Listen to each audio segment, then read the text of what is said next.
Hello everyone, welcome you all to textbook. তোমাদের সবাইকে আমি তোমাদের পলাশ স্যার টেক্সটবুকে ওয়েলকাম জানাচ্ছি।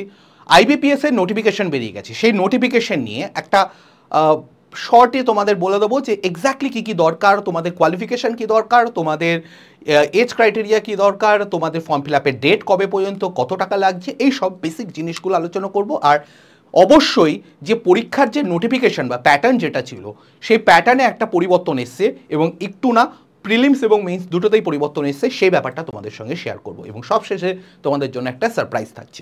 চলো তাহলে শুরু করা যাক। সবার প্রথমে ডেটগুলো এখানে মেনশন করা আছে, কবে ফর্ম ফিল আপের শুরু, 1 থেকে 21 তারিখ পর্যন্ত জুলাইয়ের চলবে। 1 থেকে 21 তারিখ পর্যন্ত অ্যাপ্লাই করতে পারবে, টাকাও জমা দিতে পারবে। প্রি এক্সাম মানে হচ্ছে তোমার পিটি যেটা প্রিলিমিনারি, সেটা আগস্টে হবে এবং আগস্টেই download the letter of the online examination, ঠিক আছে?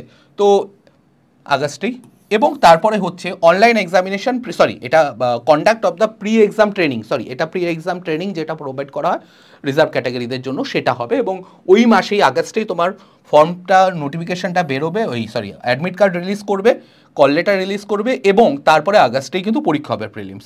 অনলাইন এক্সাম প্রিলিমিনারির সেপ্টেম্বরে হচ্ছে তোমার রেজাল্ট বেরোবে এবং মেইনসের জন্য তোমরা সেপ্টেম্বরেই অ্যাডমিট ডাউনলোড করতে পারবে। অনলাইন এক্সামিনেশন অক্টোবরে হয়ে যাবে মেইনসটা।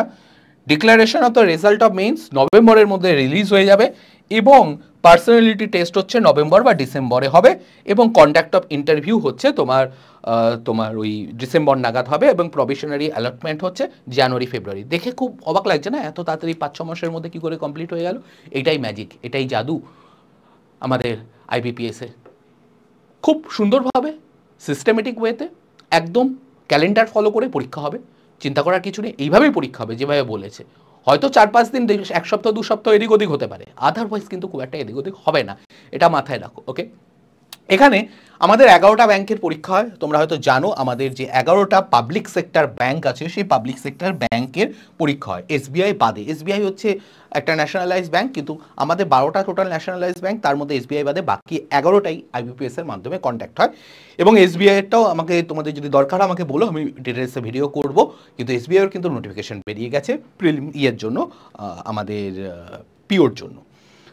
পোস্ট কী কী এখানে দেখো, 48,480 বেসিক পে। তার মানে এটা বুঝতে পারছো এটা কি গিয়ে দাঁড়াবে? এটা তোমাদের মোটামুটি ধরে নাও, এটা বেসিক যদি এটা হয় তোমার গ্রসে গিয়ে দাঁড়াবে, তুমি ধরে নাও মোটামুটি 60-এর কাছাকাছি।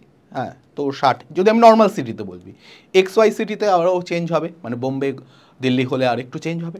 আচ্ছা, তারপরে হচ্ছে official will be eligible for the allotment of the official with the allotment prerequisite of the. আচ্ছা, এখানে আর কিছু বলা নেই, মেইনলি হচ্ছে স্যালারি স্ট্রাকচার স্কেলটাই বলা আছে। আচ্ছা, এরপরে যদি আসি, এরপরে যেটা আছে সেটা হচ্ছে তোমার রিল্যাক্সেশনের ব্যাপারটা বলা আছে। এজ হচ্ছে 20 থেকে 30-এর মধ্যে হতে হবে।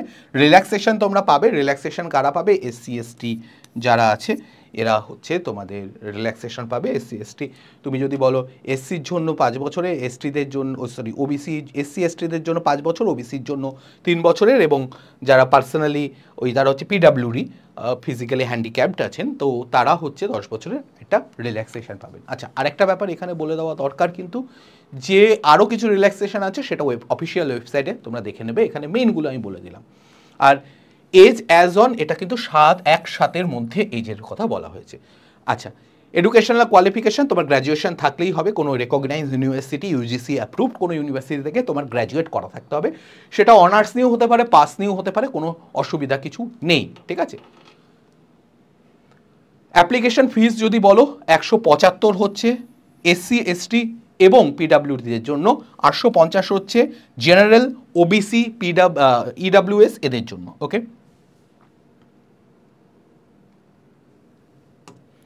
এবার আসা যাক মেইন যে এক্সাম স্ট্রাকচারে চেঞ্জ হয়েছে সেটা বলি।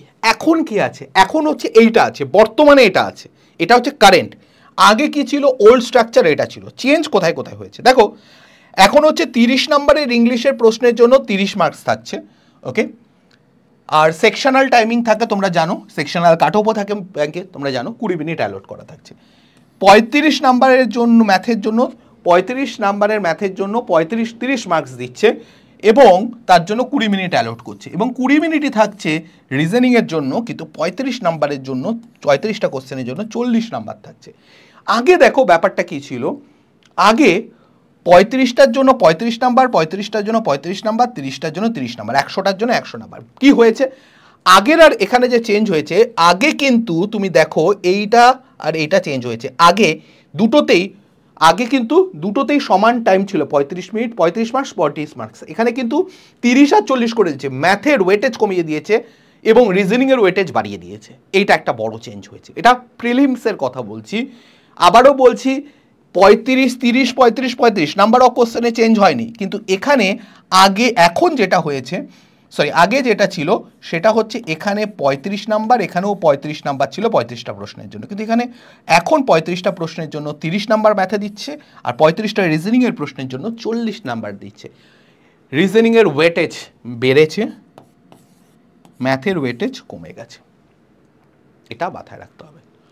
এবার আমি যদি মেইনসের দিকে যাই, মেইনসের স্ট্রাকচারটা এখন কি হয়েছে, এটা হচ্ছে কারেন্ট স্ট্রাকচার, টাইম অ্যালোটের সব বলা আছে। দেখো রিজনিংয়ে 40টা প্রশ্নে 60 নাম্বার এবং 50 মিনিট।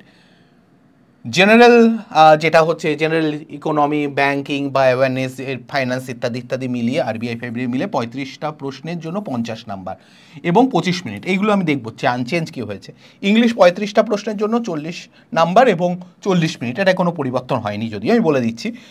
কোয়ান্টিটেটিভ অ্যাপটিটিউড বা ডেটা অ্যানালিসিস যেটাকে বলা হয়, যে ডিআইফিআই যেগুলোতে আসে, তার মধ্যে 35টা প্রশ্নে 50 নাম্বার এবং 45 মিনিট, টোটাল 145-এ পরীক্ষা হতো। আর এখানে একটা ডেসক্রিপটিভ হতো ইংলিশে 30 নাম্বার, 30 মিনিটের জন্য 25 নাম্বারের। ওকে, এবার দেখো চেঞ্জ কি হয়েছে। ইংলিশে কোনো চেঞ্জ হয়নি, ইংলিশ যা ছিল অ্যাজ ইট ইজ আছে। জেনারেল এইটার ওয়েটেজ বেড়ে গেছে, আগে 40টা প্রশ্নে 40 নাম্বার ছিল, এখন 35টা প্রশ্নে 50 নাম্বার দিয়েছে। তার মানে এই যে তোমার ব্যাংকিং, ইকোনমি, যেহেতু তুমি ব্যাংকিংয়ে যাচ্ছ, সেটার ওয়েটেজ কিন্তু তোমার একটু বাড়িয়ে দিয়েছে। আর কি দেওয়া হয়েছে, রিজনিংয়ে 45টা প্রশ্নে 60 নাম্বার থাকতো, এখন মাত্র 40টা প্রশ্নে 60 নাম্বার, 1.5 নাম্বার করে দিয়েছে প্রত্যেকটা প্রশ্ন। আগে কি ছিল, আগে ছিল 45টা প্রশ্নে 60 নাম্বার, আগের ওয়েটেজ কম ছিল, আগে ছিল 1.1 করে প্রত্যেকটা প্রশ্নে, আর এখন কি হয়েছে 1.5 করে বেড়ে গেছে। ঠিক আছে, আচ্ছা এবার আসা যাক ইংলিশ যা ছিল তাই আছে, যেটা বললাম। ম্যাথে 35টা প্রশ্নে 50 নাম্বার দিচ্ছে, আগে কত ছিল, আগে ম্যাথে 35টা প্রশ্নে 60 নাম্বার ছিল, ম্যাথের ওয়েটেজ কমিয়ে দিয়েছে, যেটা আমি প্রিলিমসেও দেখলাম, ম্যাথের ওয়েটেজ কমিয়ে রিজনিংয়ের বাড়িয়েছে, এখানেও তাই হয়েছে।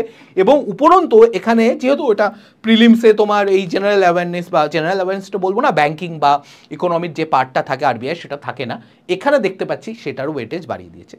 টাইমিংয়ে খুব একটা কিছু চেঞ্জ হয়নি, শুধু টোটাল টাইমিং যেহেতু এখানে 155টা আগে হতো, এখন 145-এ হচ্ছে, সেহেতু আমার এখানে 160 মিনিট করে দিয়েছে, আগে 3 ঘন্টা বা 180 মিনিট থাকতো, সেটাকে কমিয়ে দিয়েছে, আর কিছু না, বাকি সব সেম রয়েছে।